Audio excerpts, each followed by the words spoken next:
the Honorable Chief Minister, as also the other distinguished guests who would be the other distinguished personalities who would be present here today. They are indeed arriving. As you can see, the Honorable Chief Minister has already arrived. Once again, a very good afternoon and welcome to the PCO conference on Census 2027. India's first digital census marks a historic milestone in the nation's administrative and statistical evolution. Right at the outset, may I request Dr. Rashmi Kamal, IAS, Director of Census Operations, West Bengal, for the welcome address. Ma'am. Namaskar. আমি directorate of census operations West Bengal তরফ থেকে মাননীয় মুখ্যমন্ত্রীকে welcome জানাই। সঙ্গে আছেন আমাদের chief secretary sir, ওনাকে भी ওয়েলকাম জানাই। আর সঙ্গে রেজিস্ট্রার কমিশনার অফ ইন্ডিয়া এবং সেন্সাস কমিশনার উনি আমাদের মধ্যে উপস্থিত আছেন। সবাইকে নমস্কার জানিয়ে আমি দু একটা কথা সেন্সাস নিয়ে বলতে চাই। গভর্নমেন্ট অফ ইন্ডিয়া সেন্সাসের নোটিফিকেশন ইস্যু করেছে 16 জুন 2025 কে। আর আমাদের এখানে যে নোটিফিকেশন হয়েছে সেটা হয়েছে 11th May 2026 for the intention to conduct census.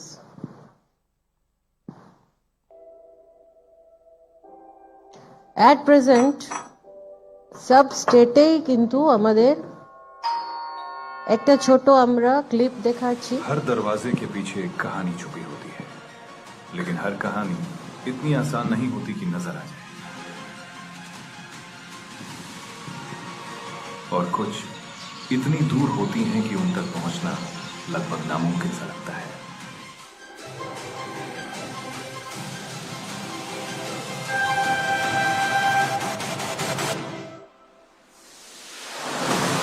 इतनी बड़ी आबादी को गिनना आखिर कैसे मुमकिन है?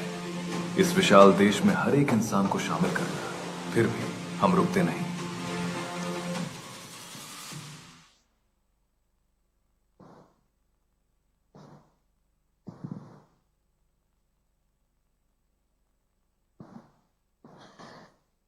আমরা একটা ছোট ভিডিও ক্লিপের মাধ্যমে আমরা দেখেছি পাবলিসিটি যেরকম যেভাবে হচ্ছে সারা কান্ট্রিতে আমাদের সেন্সাস প্রচার হচ্ছে এবং সেন্সাস চলছে। আমরা পশ্চিমবঙ্গ এখনো পিছিয়ে আছি, কিন্তু এই সরকারের আসার পরে 11th May 2026 সেন্সাসের নোটিফিকেশন হয়েছে, যেখানে আমরা এখন ফার্স্ট ফেজ জন্য যে আছে প্রস্তুতি নিচ্ছি। আমাদের যে সেন্সাস প্রক্রিয়া শুরু হবে পশ্চিমবঙ্গতে, সেন্সাস যে আছে পুরো প্রক্রিয়াটা শেষ হবে 28 ফেব্রুয়ারি মিডনাইট। আর রেফারেন্স ডেট আমাদের সেন্সাসের হচ্ছে 1 মার্চ 2027। আমাদের দুটো ম্যাসকট যে আছে বিকাশ এবং প্রগতি, ম্যাসকট যে আছে এটা রিলিজ হয়েছে census commissioner of India আরজিআই office থেকে, এবং এটাই যে আছে ম্যাসকট সব জায়গা কিন্তু আমরা ইউজ করব বিভিন্ন প্রচারের জন্য। এবং বিকাশ আর প্রগতি যে আছে দুটো আমাদের যে ম্যাসকট আছে আপনারা বুঝতেই পারছেন বিকাশ প্রগতির কি মিনিং আছে। আর আমরা সবসময় চাইছি কি বিকাশ হোক এবং প্রগতি হোক আমাদের দেশে। এর মাধ্যমে যে আছে সেন্সাস শুরু হবে আর এখানেই কালমিনেশন হবে। এবার সেন্সাস দুটার জন্য ইম্পর্টেন্ট আছে। এবার সেন্সাস দুটো কারণের জন্য ইম্পর্টেন্ট আছে। এটা ইন্ডিয়াতে প্রথমবার কিন্তু ইন্ডিয়ান হিস্ট্রিতে ডিজিটাল সেন্সাস হচ্ছে, এবং প্রথমবার কিন্তু self enumeration facility general public জন্য আছে থ্রু ওয়েব পোর্টাল। তার মানে যে কোনো জেনারেল পাবলিক কিন্তু ওয়েব পোর্টালে ঢুকে আর নিজের সেন্সাসে এনিউমারেশন করতে পারে। এইবার যে সেন্সাস হচ্ছে সেটা সিটিজেন সেন্ট্রিক আছে, বিকজ এখানে পাবলিক পার্টিসিপেশন ম্যাক্সিমাম অ্যামাউন্টে হচ্ছে। কনভিনিয়েন্স অফ পাবলিকে খুব ধ্যান রাখা আছে কি পাবলিকের কোনো ইনকনভিনিয়েন্স না হোক। টাইম খুবই রিডিউস হয়েছে। আগে যেরকম আমরা কাগজ কলম নিয়ে যে আছে এনুমারেটার্সকে পাঠাতাম, ওরা একটা বাল্কি ডকুমেন্টেশন করে তারপরে যে আছে ওরা আসতো, তারপরে ডেটা যে আছে এন্ট্রি হতো, এরকম না হয়। এবার কিন্তু মোবাইল মাধ্যমে যে আছে ওনারা বাড়ি বাড়ি যাবেন এবং যে আছে ডেটা নেবেন। এইবার কিন্তু ডেটা সিকিউরিটি এবং ডেটা ট্রান্সপারেন্সির জন্য বি অনেক যে আছে উদ্যোগ নেওয়া আছে, বিভিন্ন cyber security features, cyber security measures বি নেওয়া আছে। এবার আমরা পশ্চিমবঙ্গ জন্য ইম্পর্টেন্ট ডেটস গুলো একটু বলে দিই। আমরা ফেজ 1 হচ্ছে, ফেজ 1 এ দুটো পার্ট আছে, সেলফ এনিউমারেশন এবং হাউস লিস্টিং অপারেশনস। তো সেলফ এনিউমারেশন আমরা পশ্চিমবঙ্গ শুরু করব 1 অগস্ট থেকে 15 অগস্ট অবধি, আর হাউস লিস্টিং অপারেশন তারপরে 30 দিনের হবে, 16 অগস্ট টু 14 সেপ্টেম্বর। ফেজ 2 হবে পপুলেশন এনিউমারেশন, সেটা in the month of February হবে, আর by 20th February midnight census has to be completed. Census কিন্তু কমপ্লিট হয়ে যাবে। এবার যে আমরা ডিজিটাল মোড ইউজ করছি, এখানে বিভিন্ন রকম অ্যাপ্লিকেশনস আমরা ইউজ করছি, যেখানে HLO মোবাইল ম্যাপ অ্যাপ আছে, CMMS পোর্টাল থ্রু দিয়ে হচ্ছে, HLBC web mapping app through দিয়ে হচ্ছে। এইগুলো যে আছে আমরা ডিজিটাল অ্যাপ পোর্টাল বিভিন্ন রকম যে আছে ডিজিটাল প্ল্যাটফর্ম আমরা ইউজ করে সেন্সাস করব। আমরা সেলফ এনিউমারেশন প্রোগ্রাম যে আছে স্টেটের জন্য 1 অগস্টকে লঞ্চ করব through the self enumeration of honourable chief minister. VVIP enumeration স্টেটের এন্টায়ার স্টেটে হবে। আমরা governor, honourable governor, honourable chief justice সবাইকে ইনভলভ করব এবং প্রচুর মিডিয়া কভারেজ হবে, সো দ্যাট আমরা পাবলিসাইজ করতে পারি কি সেলফ এনিউমারেশন থ্রু দিয়ে ম্যাক্সিমাম লোক আসলে খুব ভালো হয়। তো আফটার সেলফ এনিউমারেশন আমাদের অনারেবল চিফ মিনিস্টার আপিল করবেন জেনারেল পাবলিককে ফর সেলফ এনিউমারেশন। আমরা ছবি দেখতে পাচ্ছি, আগেকার ছবি দেখলাম, অনারেবল প্রধানমন্ত্রী সেলফ এনিউমারেশন করেছেন। আমাদের এই ছবিতে honourable president of India, she is doing the self enumeration process. Now we have some dedicated toll free number for information to general public and press, 1855, আর বিভিন্ন ওয়েবসাইট আর ল্যান্ডলাইন নাম্বার দেওয়া আছে। Next আছে আমাদের যে প্লেজ আমরা নিতে পারি কি আসুন আমরা আমাদের দায়িত্ব পালন করি, জনগণনায় অংশগ্রহণ করি, পরিবারের স্বগণনা করি। এবার আমি অনারেবল চিফ মিনিস্টারকে অনুরোধ করব উনি প্রেসকে একটু ব্রিফ করে দেন। Good afternoon. আমাদের ফ্রেন্ডস ফ্রম মিডিয়া, আপনাদেরকে on behalf of the state government আমি ওয়েলকাম জানাচ্ছি। অত্যন্ত গুরুত্বপূর্ণ একটি আজকে আমাদের ইন হাউস ওয়ার্কশপ হবে রিগার্ডিং দ্য সেন্সাস 2027। আপনারা প্রথমেই জেনে রাখা দরকার একটু ব্যাক হিস্ট্রি, যে ভারত সরকারের পক্ষ থেকে 16/5/2025 বিগত সরকারের কাছে এই সেন্সাস চালু করার জন্য প্রয়োজনীয় চিঠি এসেছিল।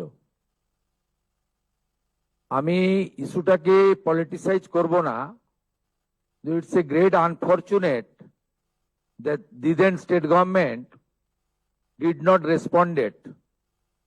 ভারত সরকারের এই চিঠিকে কোনো রেসপন্স করেননি, এবং এটা একটি কনস্টিটিউশনাল অব্লিগেশন এবং ম্যান্ডেটারি সেন্সাস। এর সঙ্গে পলিটিক্সের কোনো সম্পর্ক নেই, এর সঙ্গে কোনো কাস্ট ক্রিড কিছুর সম্পর্ক নেই। কিন্তু এটা আমরা যখন চার্জ নিলাম, আমাদের হিউজ পপুলার ম্যান্ডেটে আমরা এখানে ক্ষমতায় এসেছি। On 9th in presence of our honorable prime minister I took the oath, এবং 11 তারিখে 11th of May আমি ফার্স্ট ক্যাবিনেট মিটিং করি আমাদের স্টেট সেক্রেটারিয়েটে in presence of the chief secretary and my 5 cabinet colleagues. সেখানে আমরা অনেকগুলি হিস্টোরিক ডিসিশন নিয়েছি। তার মধ্যে এটা যদিও ক্যাবিনেটে ছিল না, এটাই অ্যাডমিনিস্ট্রেটিভ ডিসিশন। এখানে চিফ সেক্রেটারি নিজেই ডিসিশন নিতে পারতেন। এক্ষেত্রেও অত্যন্ত খারাপ একটা ইনসিডেন্ট তৈরি হলো অন রেকর্ড, যে দিদেন টাইম চিফ সেক্রেটারি তিনি কিন্তু সেন্সাসের ক্ষেত্রেও তিনি পলিটিক্যাল কনকারেন্সের অপেক্ষায় ছিলেন। যাই হোক, আমরা প্রথম দিন এটাকে অর্ডার আকারে honourable chief secretary government of West Bengal তিনি এটাকে অর্ডার আকারে বের করেন এবং আমরা এই সেন্সাসের কাজটা শুরু করি। আপনাদেরকে আমাদের সেন্সাস ডাইরেক্টর আমাদের ডক্টর রশ্মি কমল তিনি বিস্তারিতভাবে বলেছেন জনস্বার্থে। আমি আপনাদের মাধ্যমে সবাইকে অনুরোধ করব যে এই যে প্রক্রিয়া চলবে আমাদের 1 আগস্ট থেকে ফেব্রুয়ারির এন্ডের মিডনাইট অবধি, এই পুরো প্রক্রিয়াতে সবাই মিলে এটাতে অংশগ্রহণ করবেন, কোঅপারেশন করবেন। যে নতুন দুটো সুবিধা এই প্রথম আমরা সেন্সাসে, লাস্ট সেন্সাস 2011-এ হয়েছিল, তারপরে আমরা নতুন দুটো সুবিধা ভারতবর্ষ জুড়ে দেওয়া হচ্ছে এবং ভারতের বিভিন্ন রাজ্যে ইতিমধ্যে এই প্রক্রিয়া অনেকটা এগিয়ে গেছে, আমরা অনেকটা পিছিয়ে গেছি। আমাদেরকে উইথিন দ্য স্টিপুলেটেড টাইম, যে টাইম ফ্রেম আজকে ডিক্লেয়ার করেছেন ম্যাডাম কমল, সেটা আমরা পাবলিক এবং সবার সহযোগিতা আপনাদের মাধ্যমে চাইব যে 1 আগস্ট থেকে আমাদের 15 আগস্ট পর্যন্ত আপনারা সবাই এটা করবেন এবং তারপরে আপ টু 14 সেপ্টেম্বর পর্যন্ত এই যে স্কোপটা আছে সেটা আপনারা সবাই কাজে লাগাবেন। তাতে এবারে প্রথম ডিজিটালি হচ্ছে, আর আমাদের সেলফ এনুমারেশন করার একটা স্কোপ যেটা এর আগে ছিল না, সেটাও আমরা পাচ্ছি। আমি এই সেন্সাসে সকলের অংশগ্রহণ, পার্টিসিপেশন এবং আপনাদের সবার সহযোগিতা প্রার্থনা করব, কারণ এটি অত্যন্ত গুরুত্বপূর্ণ এবং বিশেষ করে আমাদের এই রাজ্যে সেন্সাসের ডাটা খুব ইম্পর্টেন্ট। কারণ আমাদের রাজ্যে প্রায় অ্যাপ্রক্স 600 কিলোমিটার বর্ডার এলাকা বাংলাদেশের সঙ্গে, সেখানে ফেন্সিং না থাকার জন্য এবং আর্লিয়ার স্টেট গভর্নমেন্ট বিএসএফ কে ল্যান্ড না দেওয়ার ফলে আমাদের রাজ্যে অনেকটা ডেমোগ্রাফি চেঞ্জ হয়ে গেছে। আপনারা কয়েকদিন ধরে টিভিতে দেখছেন যেভাবে বাংলাদেশ বর্ডার এলাকাতে মানুষজন ফিরে যাওয়ার জন্য লাইন দিচ্ছেন, দে আর নট ইন্ডিয়ান, এবং এদের নাম সেন্সাসে আসতে গেলে যে যে তথ্য বা ডকুমেন্ট লাগবে সেগুলো ওরা দিতে পারবে না। তাই সেন্সাস খুব ইম্পর্টেন্ট আমাদের রাজ্যের জন্য, কারণ এই রাজ্যে ডেমোগ্রাফি অনেকটা চেঞ্জ হয়ে গেছে। যদিও সরাসরি এর রিলেশন না থাকলেও সেন্সাসের ডাটা যখন আমরা ফাইনালি পাবো তখন কিন্তু আমরা অনেক কিছুই আমাদের দেশের স্বার্থে, রাজ্যের স্বার্থে এবং আমাদের রাজ্য এবং আমাদের গভর্নমেন্ট অফ ইউনিয়ন গভর্নমেন্টের যে সমস্ত ওয়েলফেয়ার স্কিম রয়েছে সেখানেও আমরা একটা ডাটা ব্যাংক হিসেবে একটা তথ্য আমরা পাবো। আমি তাই কথা না বাড়িয়ে আমাদের মিডিয়ার মাধ্যমে, print media, electronics media, social media, YouTuber যারা আমাদের এই লাইভ ফলো করছেন তাদেরকে, তাদের মাধ্যমে আমি সকলের সহযোগিতা এবং অংশগ্রহণ প্রার্থনা করব এবং যারা সেন্সাসের দায়িত্বে থাকবেন তারা যাতে সুন্দরভাবে অত্যন্ত সুনির্দিষ্ট সময়ের মধ্যে এই কাজটা করতে পারেন সেই জন্য স্টেট গভর্নমেন্টের পক্ষ থেকে ঐকান্তিক আবেদন জানাবো। আমি যারা পাওয়ার পয়েন্ট প্রেজেন্টেশন দিচ্ছিলেন তাদের আরেকবার বলবো যে আপনারা ওই টোল ফ্রি নম্বর এবং হেল্পলাইন নম্বর এত কুইক আপনারা মানে স্লটটা চেঞ্জ করে দিয়েছেন, আমার মনে হয় না কেউ নোট করতে পেরেছেন। ওটা যদি আরেকবার রিপিট করে দেন স্ক্রিনে 30 সেকেন্ড বা 1 মিনিটের জন্য, তাহলে সবাই এটাকে নোট করে নিতে পারবেন, প্রেসের লোকেরা বিশেষ করে। Thank you. ধন্যবাদ। এই নম্বরটি আমরা দেখাবো, যেমন মাননীয় মুখ্যমন্ত্রী বললেন 30 সেকেন্ড কিংবা 1 মিনিট অবধি, এবং তারপরে আমরা ফিরে আসবো আমাদের মূল অনুষ্ঠান, যেটা যেমন মাননীয় মুখ্যমন্ত্রী বললেন এটি একটি ইনহাউস অনুষ্ঠান। সেখানে প্রেসের আর উপস্থিতির প্রয়োজন হবে না। আমরা এই নম্বরটি দেখেই মাননীয় মুখ্যমন্ত্রী সংবাদ মাধ্যমের কাছে যে বক্তব্য রাখলেন, তারপরে আমরা সংবাদ মাধ্যমের সঙ্গে আমাদের যোগাযোগ আপাতত বিচ্ছিন্ন করে আমাদের মূল অনুষ্ঠানে আমরা চলে যাব। ধন্যবাদ। বেশ, মাননীয় মুখ্যমন্ত্রী যেমন বললেন যে আমাদের